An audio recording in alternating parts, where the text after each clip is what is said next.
Whoa, hey now, I know that was extremely smooth, but it's just the mood I'm in. There's too much tension in the world right now. Peace and love, let's smooth it all out with some extremely smooth music. And did you like those undulating kind of water sounds that were in that track? You should put some of those in your music, I think. Yeah, it's cool. Well, it's a little weird, but you know, I thought Bondi Beach, underwater. Maybe it makes sense. Anyway, all right, I digress. It's the 2026 compressor. This is a terrific, terrific sounding compressor pedal, Bondi's first compressor pedal.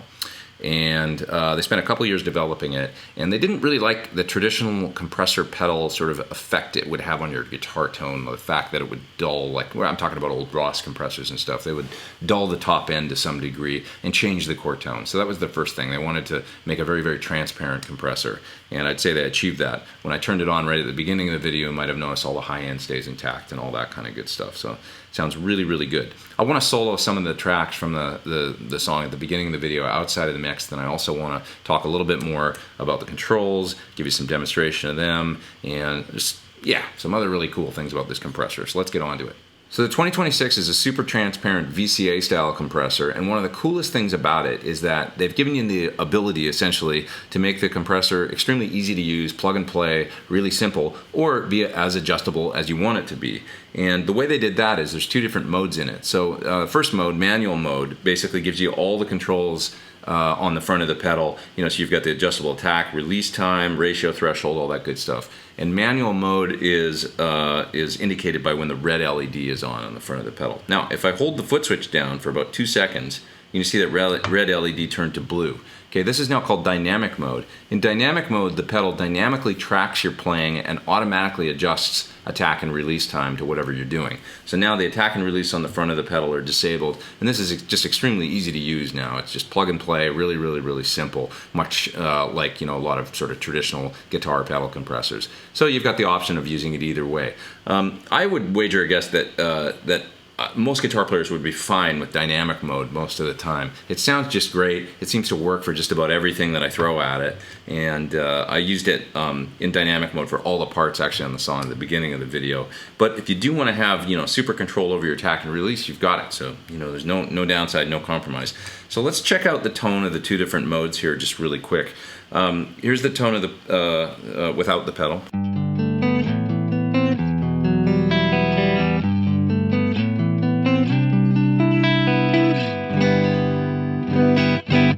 Okay, turning on the pedal in manual mode, and I've got a fast attack and medium fast release.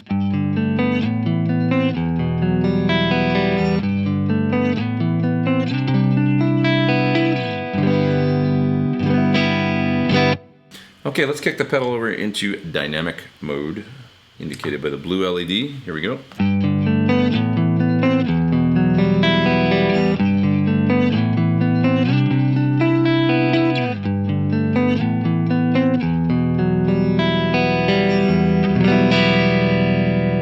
You can throw all kinds of stuff at it, it just sounds really cool.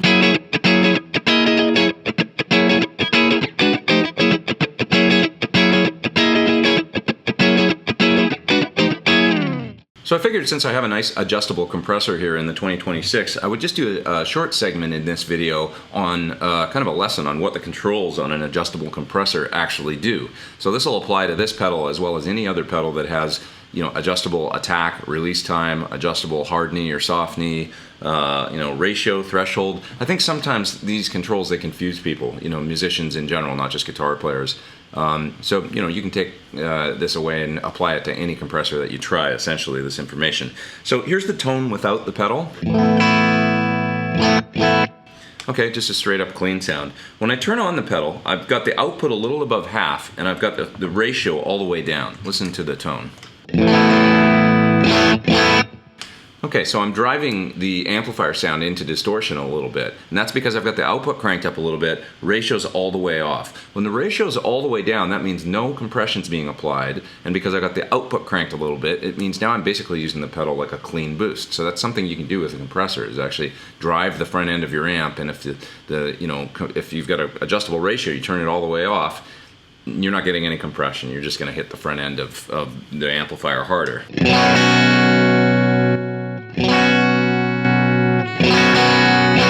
Okay, so you can hear the sound get quite a bit louder. Now let's slowly raise the ratio control.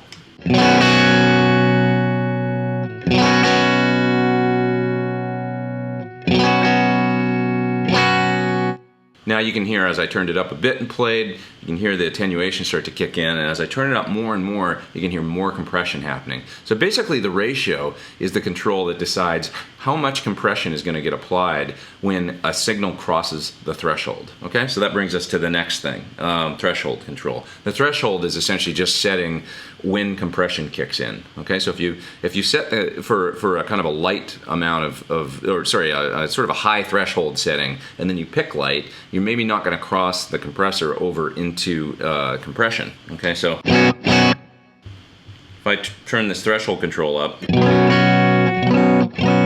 now we're not hearing any compression happening. If I turn it down, now you can hear the compressor kicking in.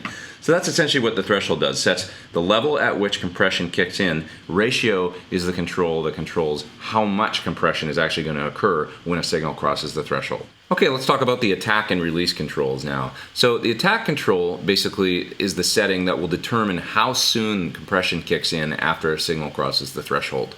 Okay, so if I play a chord right now, I've got the attack set all the way down. That's its fastest setting. Okay, as soon as the compressor senses the signal, it's clamping down at the fastest attack setting, and you can hear it in the front end of the amp isn't getting distorted or anything like that, because you know that signal is getting compressed so low that it's not punching through and able to clip the front end of the amp. Now, if I turn up the attack control all the way, now it's going to be at its slowest setting.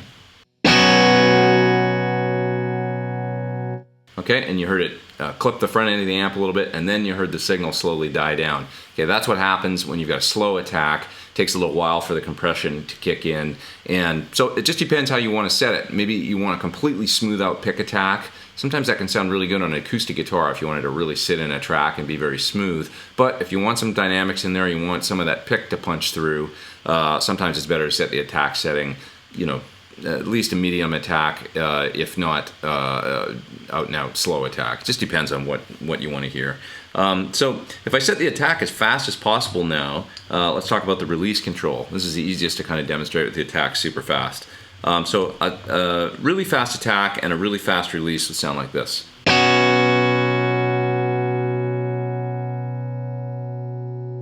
Okay, so there was initial spike of compression, and now the compression turned off relatively quickly, and you hear the sound sort of fade away naturally. If I set for fast attack and really slow release,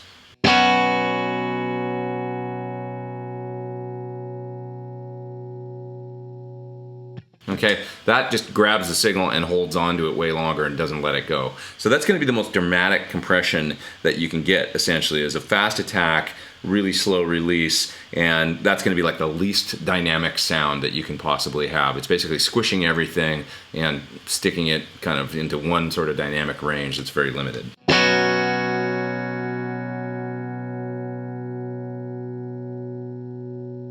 Okay, So let's set it up for a maybe a medium fast release and a medium attack, and now I want to show you what the knee control does, last but not least. So the knee control, hard knee or soft knee, is basically how the compression, sort of the character of it as it transitions into compressing. Okay, a soft knee is going to have a much sort of more natural sound. Hard knee is a much harder sound. That's soft knee. This is hard knee. You can hear it's just way more aggressive. It grabs a signal and then drops it. It's not a very natural sound the way I have the compressor set right now, but it's excellent to kind of illustrate this hard knee and soft knee compression. Once more, here's the soft knee. Okay, you can hear the compressor kind of start to do its job and then, you know, slowly, but it's a little bit more natural sounding. Here's the hard knee. Kicks down like that. So it's you know, much more natural to me most of the time using the soft knee, but sometimes if you want really aggressive compression, which is what I did for the solo in the song at the beginning of the video, that hard knee setting could be the right thing.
It's the Bondi 2026, fantastic sounding compressor pedal, very transparent, 2 modes, it can be simple, it can be more complex, there's something there for everyone, what's not to like? Hey, check it out at the website you see there on your screen, and please hit subscribe if you haven't. Come back and see me for more videos real soon. I am Pete Thorn, take care.